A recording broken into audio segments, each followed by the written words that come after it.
কোথায় যাচ্ছে? এ কালু, এত রাতে তুই কোদাল নিয়ে কোথায় যাচ্ছিস? লোকের মুখে শুনেছি ওই জমিদার বাড়িতে নাকি সোনা দানা পাওয়া যায়। যদি কিছু পাই তাহলে মেয়ে দুটোর বিয়ে দিতে পারবো। কালু, যাসনি কালু, কালু!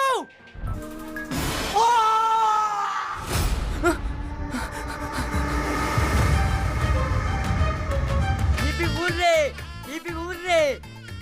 টনি টনি, সেই মেয়েটা বাস ট্রেনে দেখা হয়েছিল না, ওকে পটি ফেলেছি। কালকে সোনার বাংলা রেস্টুরেন্টে দেখা করতে যাবো। এখানে যদি আমরা যেতে পারি না তাহলে আমরা বড় লোক হয়ে যাব। তখন আর তোকে মেয়েদের পেছনে ঘুরতে হবে না, মেয়েরাই তোর পেছনে ঘুরবে।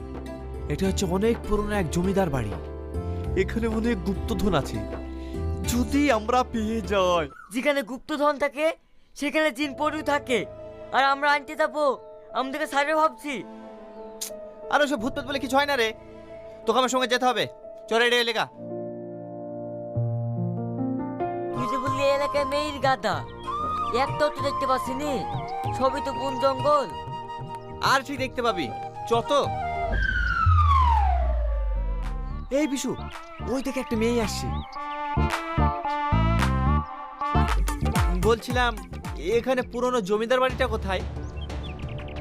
আপনারা কোথা থেকে আসছেন? আমি ওইটাই ওকে বোঝাতে চা শুনো, কিন্তু ও বুঝছে না। তুমি একটু ভালো করে বোঝাও না। ছাড় আমার হাত, অসভ্য কথাকার। এই টনি, আর ভিতরে যাসনি, আমার ভীষণ ভয় লাগছে। কোনো ভয় নাই, তুই আমার সঙ্গে আয়।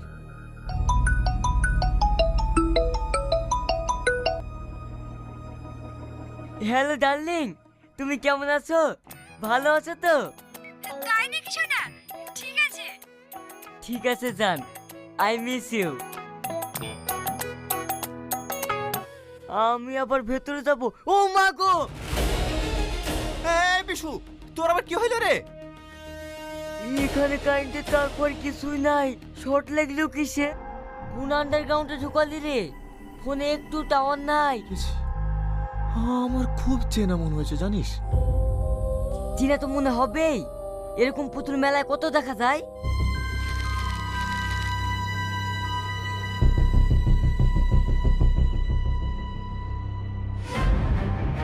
আমি যাব না, এখানে যখন এসছি এর শেষ দেখে কাজ।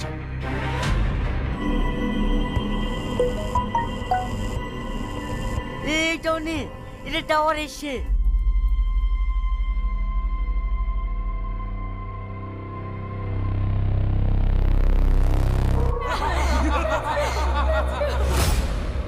কে কে কে চিৎকার করছে?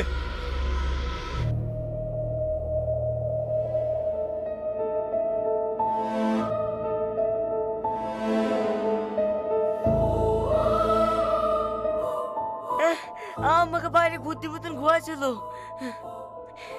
এই কিরে কথা বলছি নে? এই, এটা তো তুই, আর পাশে মেয়েটাকে রে, একে তুই চিনিস? না, কিন্তু আমার কেন এমন মনে হচ্ছে এই মেয়েটার সঙ্গে আমার অন্তরে কোনো মিল আছে। এই মেয়েটা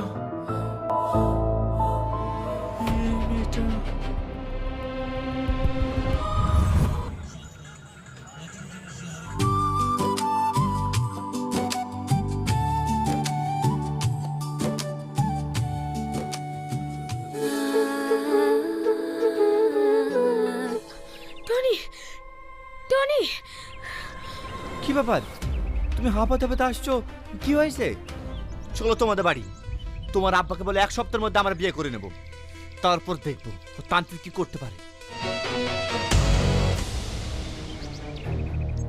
আব্বা, ওই তান্ত্রিক এসে কি বলছিল? আমি এই ছেলের সঙ্গে তোর বিয়ে দেব না, আমি ওই তান্ত্রিকের সঙ্গে তোর বিয়ে দেব। তোর আব্বা ঠিকই বলেছে, ওই তান্ত্রিকের সাথেই তোর বিয়ে দেব। আমি বলছি ওই শয়তান তান্ত্রিক তোমার আব্বা আমাকে বশ করেছে। চলো এখান থেকে পালিয়ে যাই, তাহলে বড় বিপদ হতে পারে। এসো, তোমার কোনো ভয় নেই, আমি আজকে তোমাকে বিয়ে করবো। তোমার আব্বা মা কোথায়? আত্মীয়র বাড়ি বেড়াতে গেছে, আমি খবর দিয়েছি, এক্ষুনি চলে আসবে।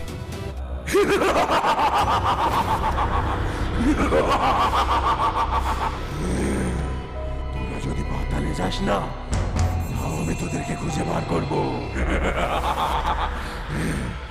তুই যদি আমার না হোস, আমি কারণ হতে দেব না, মনে করতে পারবো না। তোমার কি হলো সারফরাজ? কথা বলো সারফরাজ। সারফরাজ কথা বলো শেষ করে সারফরাজ। তারপর সালমাকে বিয়ে করব। সারফরাজ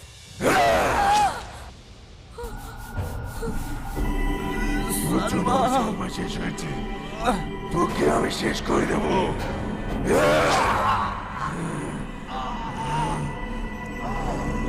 আমি মরে গিয়ে তোর আত্মা আমার কাছে বন্দি করে রাখবো।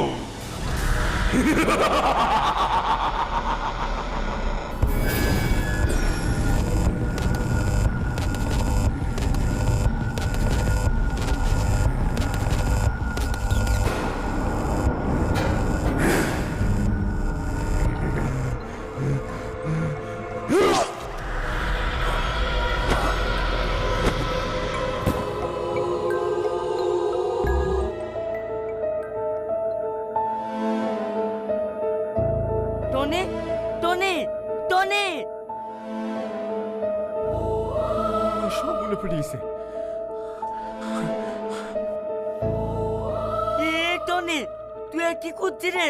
আমার টাকা পয়সা কিছু দরকার নাই, তুই তাড়াতাড়ি বাড়ি চ। আরে ওই আয়না সেই আয়না না, ওই আয়নাতে শয়তান তান্ত্রিকের প্রাণ আছে।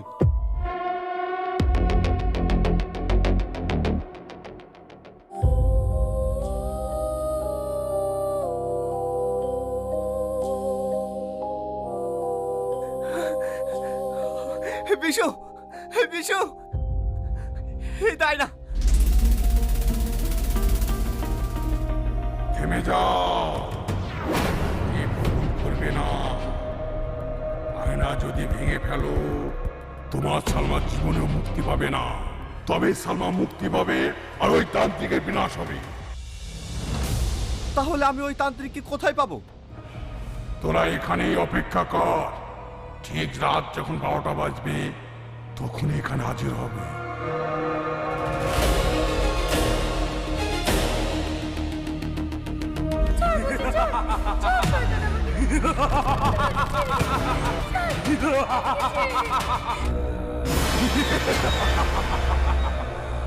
আমি জানি তুই আসবি, আমি তোর অপেক্ষাতেই আছি। তুমি এখান থেকে পালিয়ে যাও, নাহলে তোমাকে মেরে ফেলবে। দয়া করে তুমি এখান থেকে চলে যাও।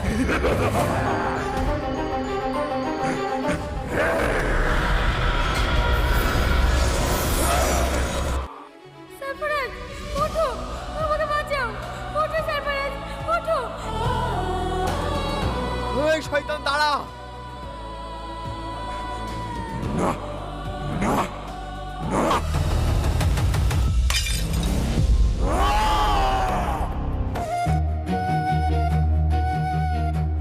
সারফরাজ আমি এতদিন তোমার অপেক্ষাতেই ছিলাম। হারিয়ে তো আমি অনেক আগেই গেছি সারফরাজ। কিছু ভালোবাসা এমন হয় যাদের ছেড়ে দিয়েই বাঁচতে হয়। আবার দেখা হবে অন্য এক জগতে। ভালো থেকো সারফরাজ। সালমা।